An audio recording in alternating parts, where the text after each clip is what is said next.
ناظرین، یہ واقعہ امام علی علیہ السلام کے دور کا ہے کہ امام کے دور میں ایک موکل نے جادوگر کو منگوایا۔ جی ہاں، یہ جادوگر ہندوستان سے تھا یا بنگال سے، بہرحال ان دونوں جگہوں میں سے ایک جگہ سے تھا۔ اس موکل نے جادوگر کو بلایا اور پھر اس کا امتحان لیا۔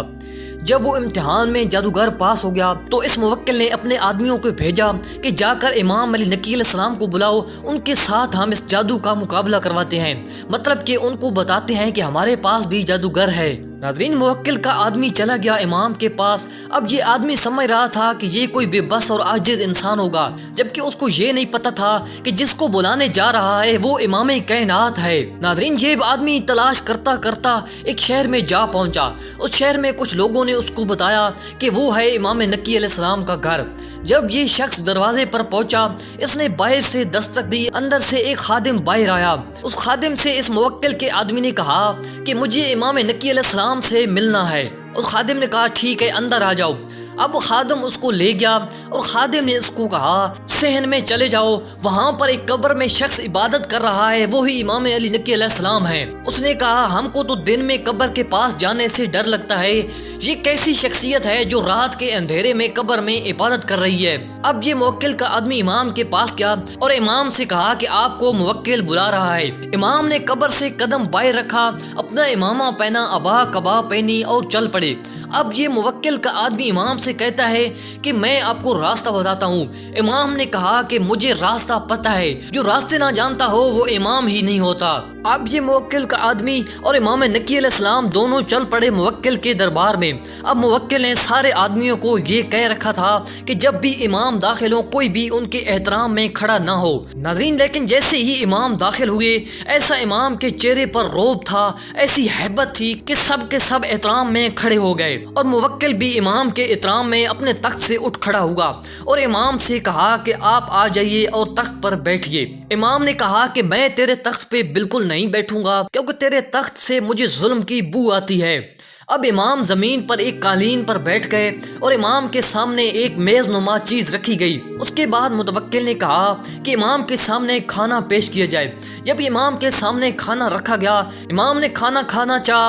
امام نے روٹی کی طرف ہاتھ ہی بڑھایا تھا کہ اس متوکل نے اس جادوگر کو اشارہ کیا کہ اپنا جادو دکھاؤ۔ اس جادوگر نے ایسا جادو کیا کہ امام کے ہاتھ سے روٹی تھوڑی سی دور ہٹ گئی، سرک گئی۔ امام نے کہا کہ جو بھی ہے باز آ جا۔ اس کے بعد دوبارہ امام نے روٹی کی طرف ہاتھ بڑھایا، دوبارہ پھر سے روٹی ہاتھ سے سرک گئی۔ اب امام نے کہا کہ کیا اس دربار میں شرفا کی کوئی زبان نہیں سمجھتا، جو بھی ہے باز آ جا۔ لیکن ناظرین، اب تیسری دفعہ پھر امام نے جب روٹی کی طرف ہاتھ بڑھایا تو روٹی پھر سے ہاتھ سے سرک گئی۔ اب امام نے ایک دیوار کی طرف دیکھا جس دیوار پر ایک غلیچہ تھا اور اس میں ایک شیر کی پینٹنگ بنی ہوئی تھی۔ امام نے اس پینٹنگ کی طرف دیکھ کر کہا کہ تیری امام کی بے حرمتی ہو رہی ہے اور تو دیکھ رہا ہے، اے شیر جا کر اس جادوگر کو نگل جا۔ ناظرین، وہ جو پینٹنگ والا شیر تھا وہ اصلی شیر میں تبدیل ہو گیا اور بغیر خون بہائے جادوگر کو نگل گیا۔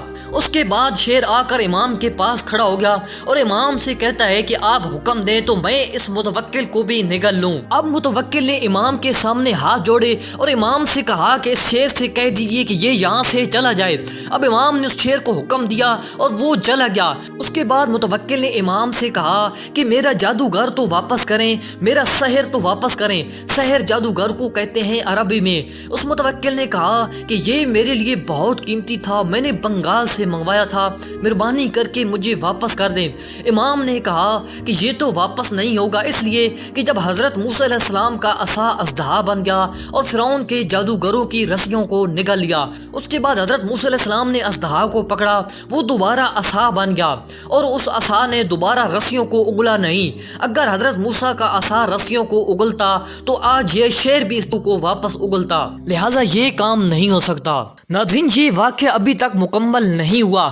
اس کے بعد پورے دربار میں سب لوگوں پر امام کا رعب طاری ہو گیا، سب کے دلوں میں خوف تھا، سب کے پاؤں کانپ رہے تھے۔ اور پھر متوکل نے کہا کہ میں تو خود پریشان ہو گیا ہوں، کسی کو کوئی سوال کرنا ہے تو کرے، کچھ تو کہو۔ تو ایک آدمی اٹھ کھڑا ہوا اور اس نے سلونی کا دعویٰ کیا۔ ناظرین، یہ دعویٰ فقط اور فقط علی علیہ السلام کی ہستی نے کیا تھا اور کوئی بھی نہ کر سکا۔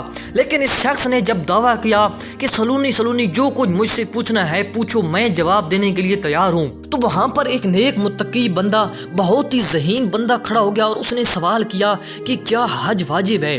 تو اس شخص نے کہا کہ یہ بات بھی کوئی پوچھنے والی ہے، حج تو واجب ہے۔